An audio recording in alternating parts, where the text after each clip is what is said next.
To me, Joe Biden is the candidate of one of those casual but nice restaurants that you take your whole family to because everybody's going to find something they like on the menu. Applebee's? Kind of like Applebee's. The Applebee's candidate. That's great. I'm standing inside Old Capitol Hall for the second day of the Presidential Ideas Festival, where esteemed panelists such as Karl Rove and Chris Matthews will be discussing the 2020 election. The next presidential election dominated the conversation during the second day of PresFest. The morning's first session was headlined by Karl Rove and Chris Matthews. And this campaign, more than any I've seen in my lifetime, is going to depend upon the individual performance of the individual campaigns over a sustained period of time. Biden on paper and Biden in the first month of his campaign has done well. And I think he's the most likely nominee. But he is in a position of vulnerability. So here's what I think is going to happen. I think it'd be a surprise if Trump gets reelected. I think we'll all be surprised.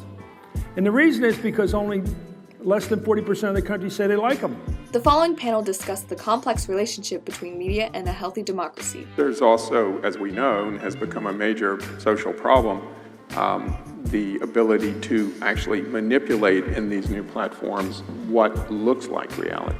Everything that we know now about the Russians and what happened during the 2016 election, which is already projected to be even worse in the 2020 election without defense.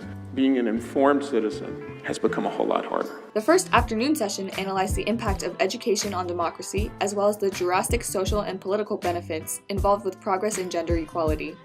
We find it pays disproportionate dividends to invest in women all over the world. By definition, if you hold half of the people back in a democracy, it's not a democracy.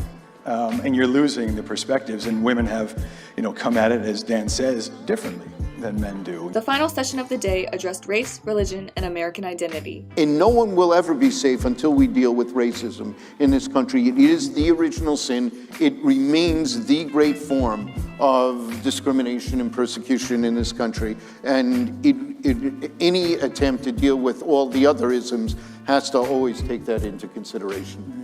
Full video replays of all of the panels are available on the Miller Center's website, and there was certainly no shortage of highlights during today's events. Let me ask all of you to go ahead and declare the victor in November 2020. One word, just one name. One name. The American people.